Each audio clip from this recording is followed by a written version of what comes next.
오늘 하나님께서 우리에게 주시는 말씀은 신약성경 고린도전서 15장 20절에서 22절까지 말씀입니다.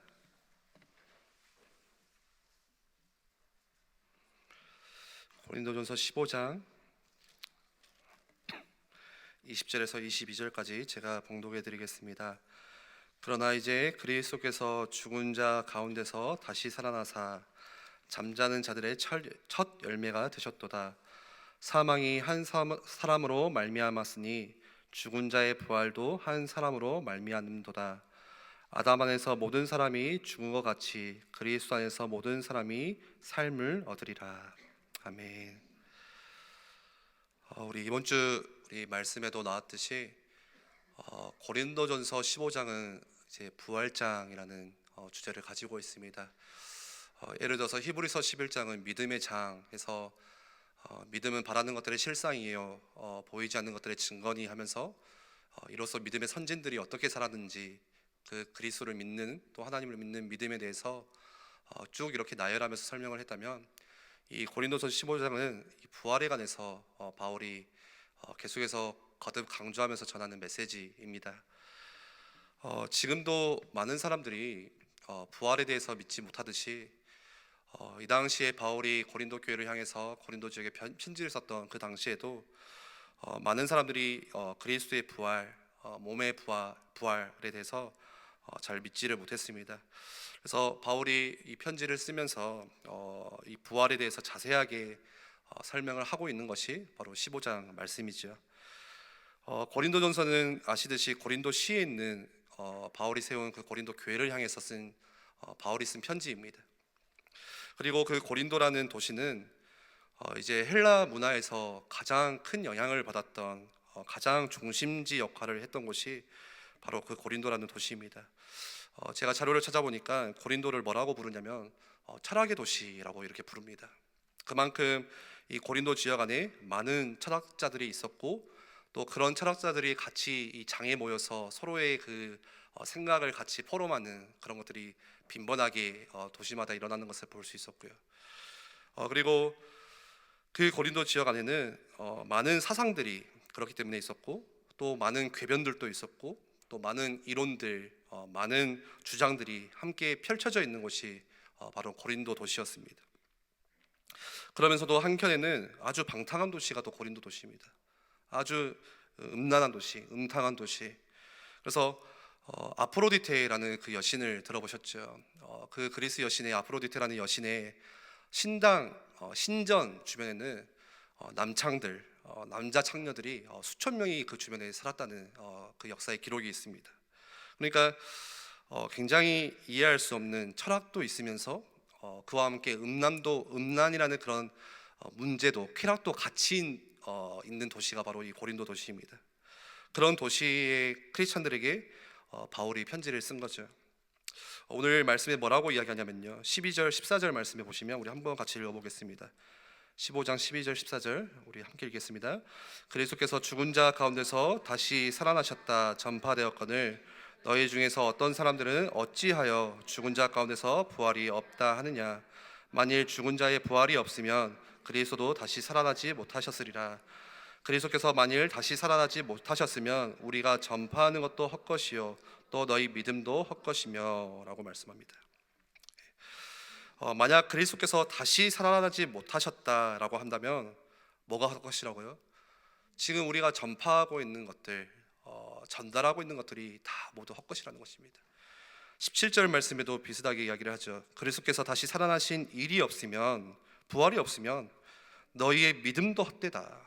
너희들이 지금 그리스도를 믿는다, 예수를 믿는다고 하지만 부활을 믿지 않으면, 그 부활이 우리 가운데 없으면 믿음조차도 사실 헛된 믿음이라는 것입니다. 그러면서 여전히 죄 가운데 있는, 당연히 믿음이 헛되면 구원도 헛된 것이고 구원받지 못한 것이고, 그러면 당연히 죄 가운데 여전히 남아있는 상태가 되겠죠. 그래서 바울이 전하는 핵심은 부활을 근거로 복음이 정리되지 않으면, 다시 말씀드립니다, 부활을 근거로서 이 그리스도의 복음이 너희들이 정리가 되지 않으면 그건 사실 완전 종교에 불과하다라는 거예요. 그 이야기를 바울이 하고 있습니다. 왜죠? 지금 고린도에 살고 있는 사람들의 생각은 이 헬라 철학의 아주 뼛속까지 영향을 받고 있는 모습입니다. 헬라 철학에는 큰 두 가지 흐름이 있습니다. 두 가지 이 맥이 있는데요. 그 중에 한 가지가 에피쿠로스 학파가 있고, 또 그와 함께 힘있게 일어서는 학파가 스토아 학파.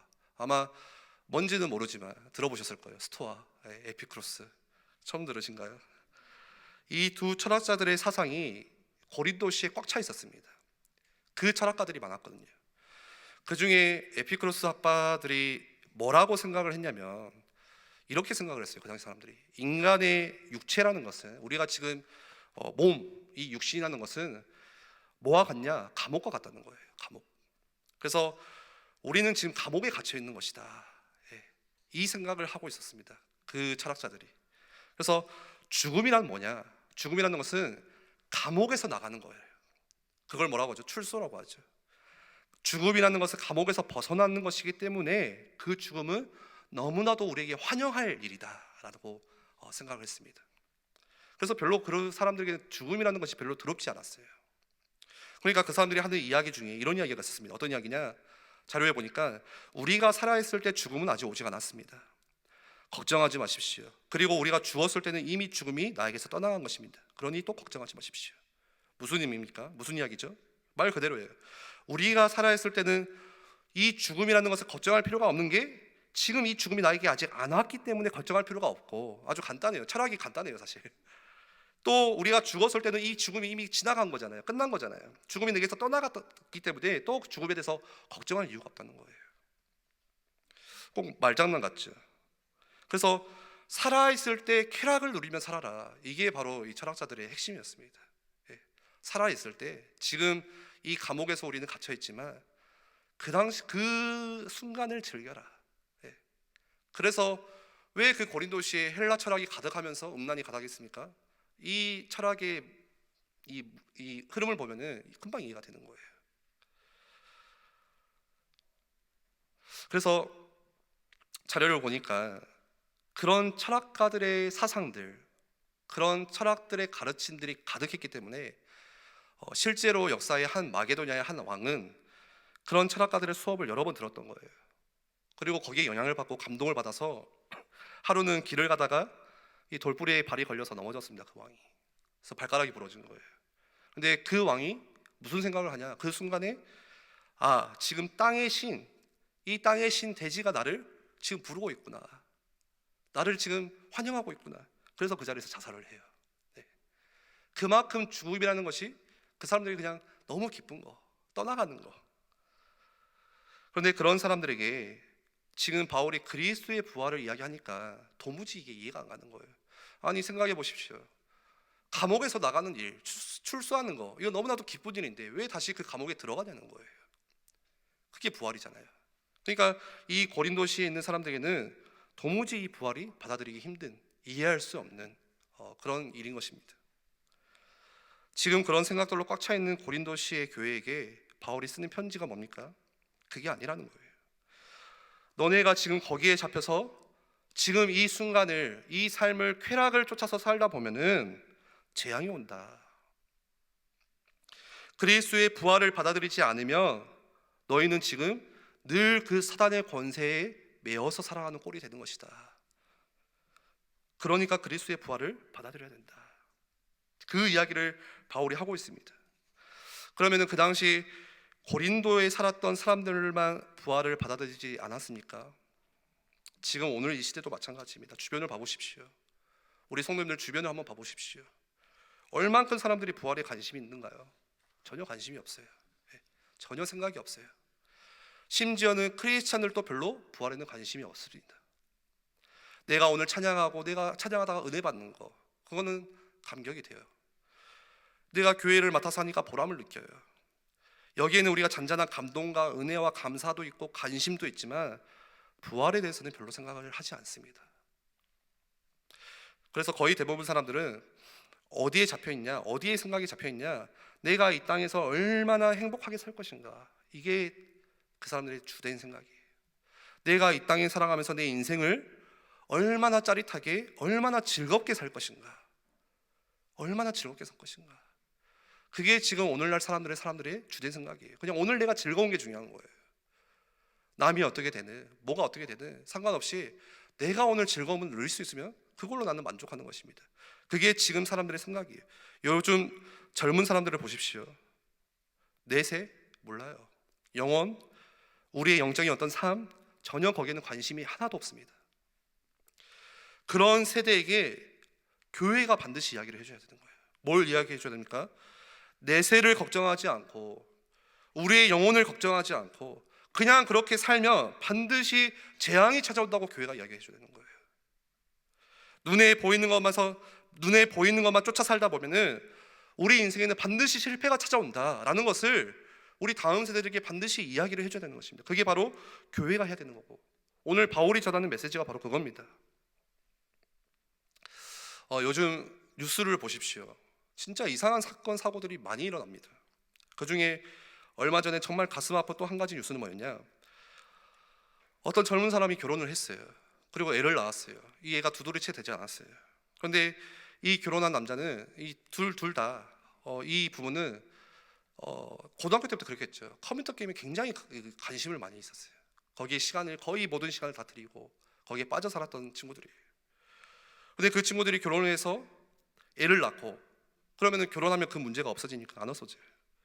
그래서 방 안에서 또 게임을 합니다. 집중해서 합니다. 근데 애가 울잖아요. 배고프니까 밥을 줘야 하는데 밥을 안 주니까, 기저귀를 갈아줘야 되는데 기저귀를 안 가니까 애가 얼마나 울 거 아니에요. 시끄럽다고 애를 죽여버린 거예요. 그리고 이불에 싸가지고 베란다에 방치를 한 것입니다. 나중에 냄새 나니까 쓰레기통에 담아가지고 버렸어요. 그런 일들이 요즘 우리 사회 가운데 반드시 여전히 일어나고 있다는 거예요. 뭡니까? 영혼에 대해서 생각하지 않고 전혀 내세에 대해서 생각하지 않고 지금 내 눈앞에 있는 그 가상세계 거기에 갇혀서 모든 걸 다 하고 있는 거예요. 우리 랩런트도 보십시오. 이 쬐끄만한 그 핸드폰 화면에 갇혀서 거기서 다 살고 있어요. 그게 전부이냐? 그게 얼마나 나에게 짜릿한지 몰라요. 그게 뭡니까? 중독이자 그게 지금 집착 시대라는 겁니다. 그러면요 반드시 재앙 찾아와요. 반드시 옵니다. 한 개인뿐만 아니라 자녀와 후대 가운데 반드시 재앙 찾아오고요, 사회와 국가에 반드시 재앙이 찾아옵니다. 지금 그 흐름대로 가고 있는 거예요. 그래서 반드시 뭘 이야기해 줘야 됩니까? 바울은 그런 사람들에게 오늘 부활 메시지를 전하는 거예요. 부활이 뭡니까? 사망의 권세에 잡혀 있는 자들이 그리스도 안에서 다시 살 수 있다는 거예요. 다시 살 수 있는 길이라는 것입니다.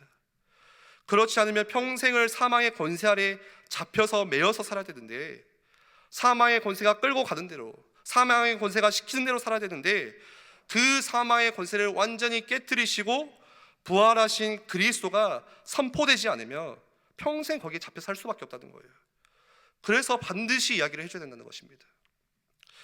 어떤 사람은 그렇게 생각하는 사람도 있습니다. 나는 예수 그리스도의 죽으심을 믿습니다.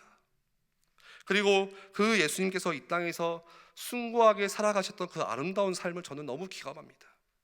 그분이 하셨던 일, 구제하시고 병든 자들을 고쳐주시고 불쌍한 가부들을 위로하시고 가난한 사람들을 도우시고, 그게 너무나도 좋은데, 너무나도 아름답게 느껴지는데, 그런데 부활은 잘 믿어지지 않습니다 하는 분들이 많습니다. 예수 그리스도의 죽으심까지만 믿으면 안 될까요? 그런데 그렇게 되면요 구원을 받지를 못해요. 로마서 10장에 그렇게 이야기합니다. 9절 말씀에 너가 만일 네 입으로 예수를 주로 시인하며 또 하나님께서 그를 죽은 자 가운데서 살리신 것을 네 마음에 믿으면 구원을 받으리라. 어떻게 구원받는다고요?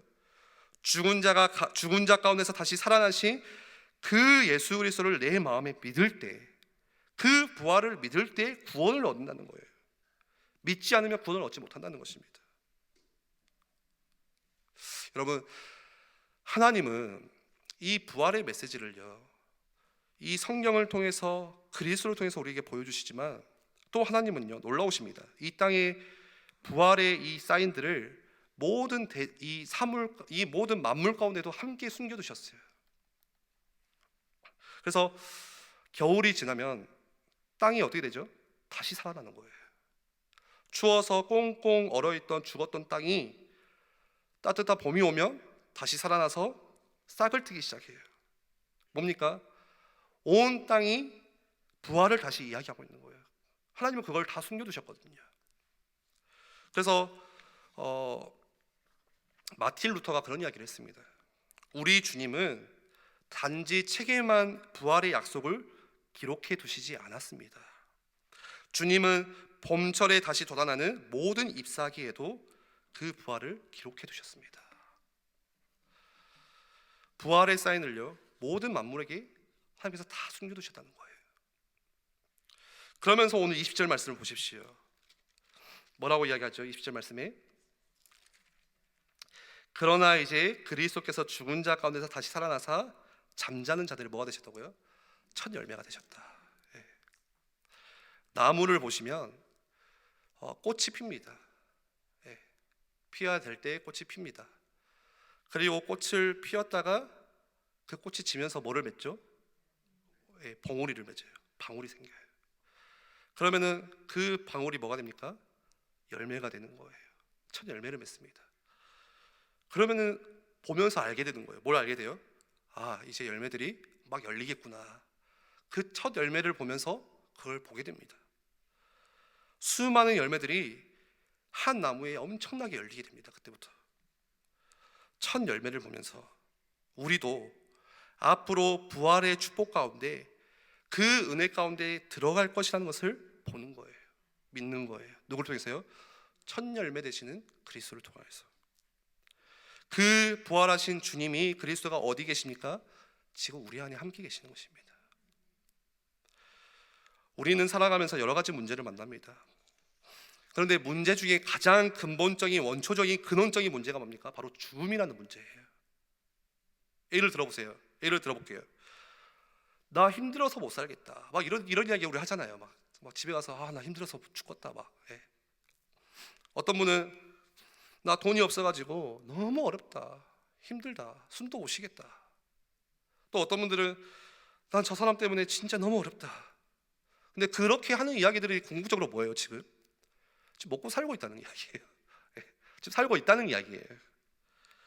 그런데 죽으면요, 이런저런 고민들이 다 끝나게 되는 거예요. 그래서 가장 원초적인 문제는 바로 죽음이라는 문제예요. 그런데 부활이 뭡니까? 바로 그 가장 원초적이고 근본적인 문제가 완전히 끝났다는 거예요. 그게 바로 부활입니다. 그리스도께서 죽었다가 살아나셔서 우리에게 이 부활의 소망을 새롭게 그 가운데 주신 것입니다. 그리고 또 부활은 뭔가요? 로마서 6장 23절 말씀에는 죄의 삭은 뭐라고 하죠? 사망이다, 죽음이다. 그러면서 로마서 3장 23절 말씀에는 모든 사람이 죄를 범하였음에, 그 죄는 뭡니까? 하나님을 떠나버린 죄, 하나님과 관계가 완전히 단절된 죄, 하나님과 상관없이 살아가는 죄. 다시 말해서 그 원죄로 인하여서 모든 인류에게 뭐가 왔습니까? 사망이 온 거예요. 죽음이 찾아온 것입니다. 그런데 이 죽음이라는 것은 단순히 우리의 육신만 죽는 게 아니고, 우리의 육신이 죽고 난 뒤에 뭐가 있어요?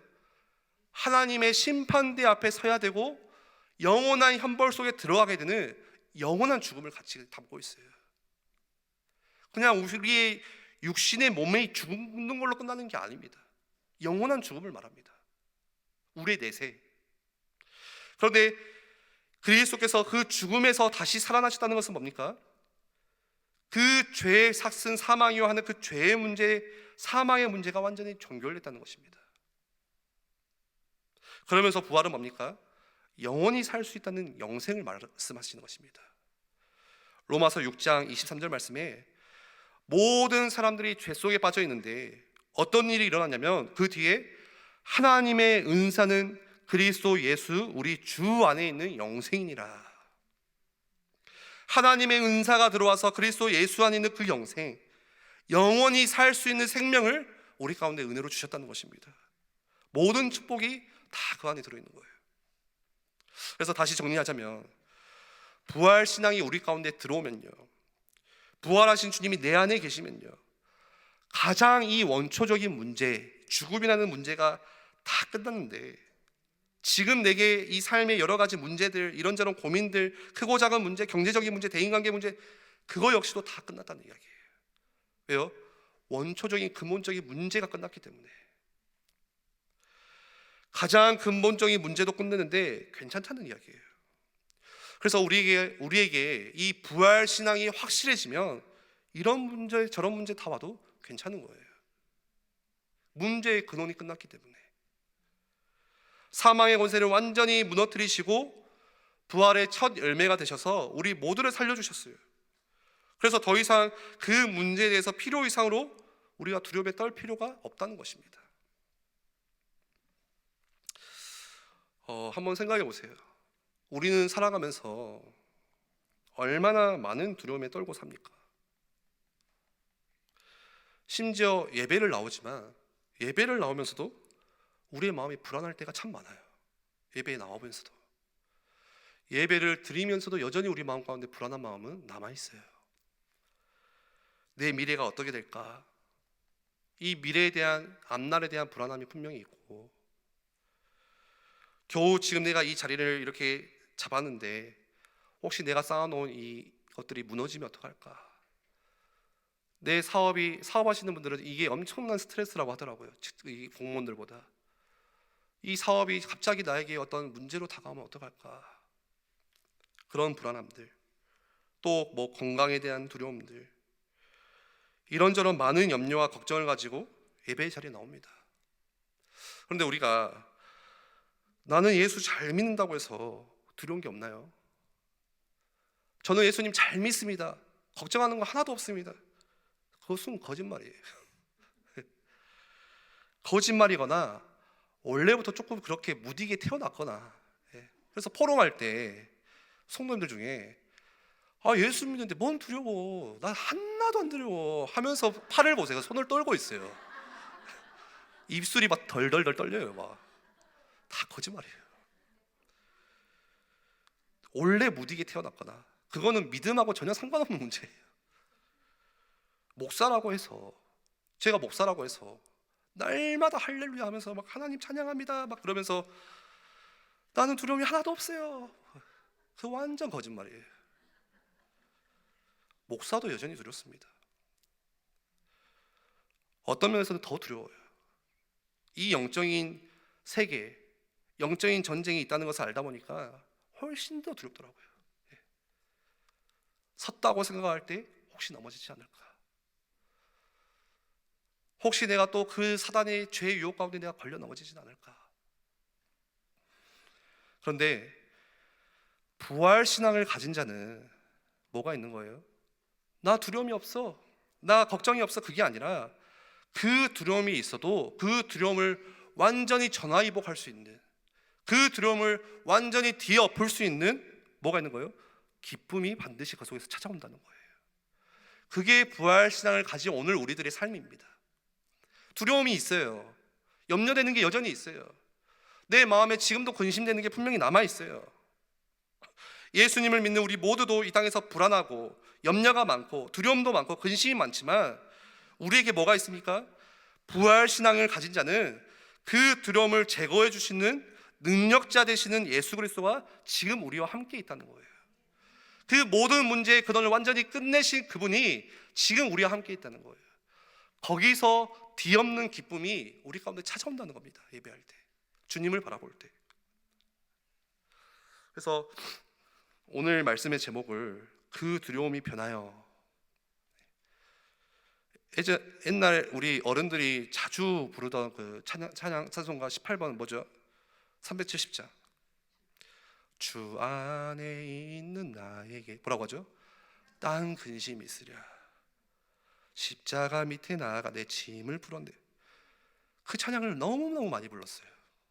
그런데 가만히 눈여겨보니까 그 찬양을 부르면서도 근심하고 있어요. 그 찬양을 부르면서도 주 안에 있는 나에게 난 근심이 있으랴 하면서 부들부들 떨고 있어요.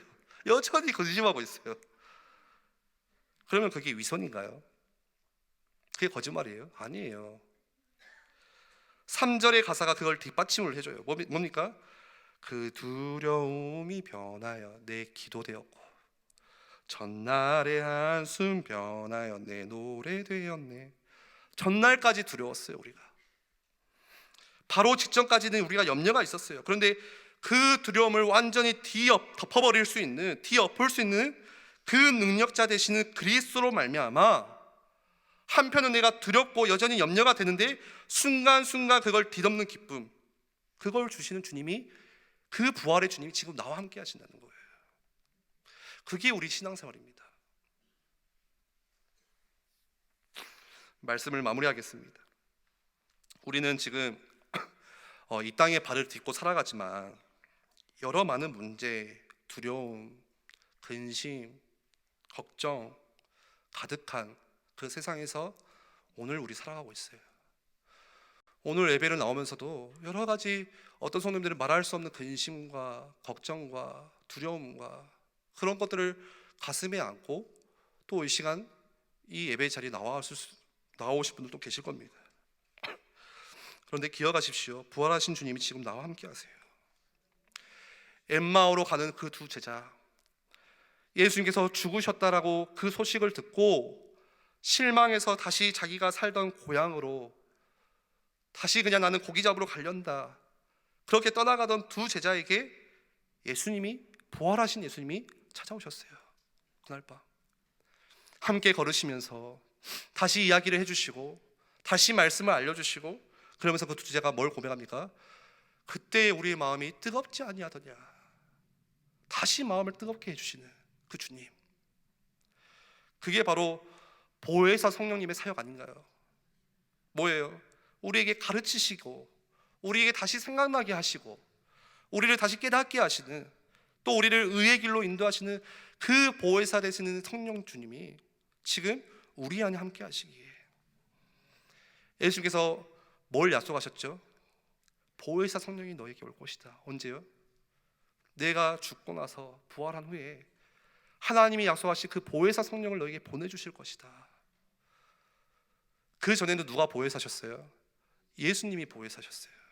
예수님이 제자들과 함께 하셨고 늘 따로 불러서 말씀을 가르쳐 주셨고 또 깨닫게 하셨고 또 생각나게 하시고 또 비밀을 알려주셨고, 그런데 예수님이 죽으시고 떠나가시면 제자들이 두려운 거예요. 이제는 누가 우리와 함께 합니까? 누가 우리를 가르치십니까? 누가 우리를 지키시고 생각나게 하십니까?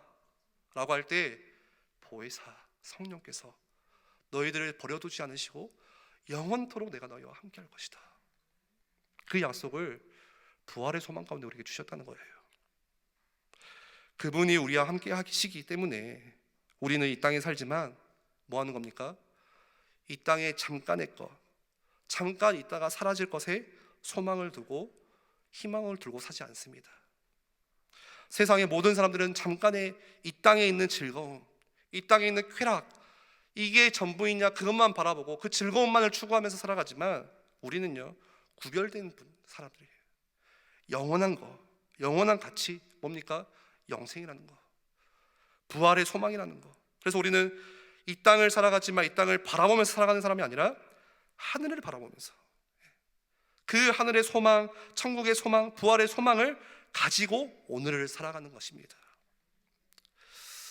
그래서 문제가 오거나 나를 힘들게 하는 어떤 염려거리가 오거나 고민이 와도 우리가 두려워할 수 있어요. 왜 안 두려워하겠어요? 우리의 감정이에요. 두려움도 우리의 원래 이 당연한 감정입니다.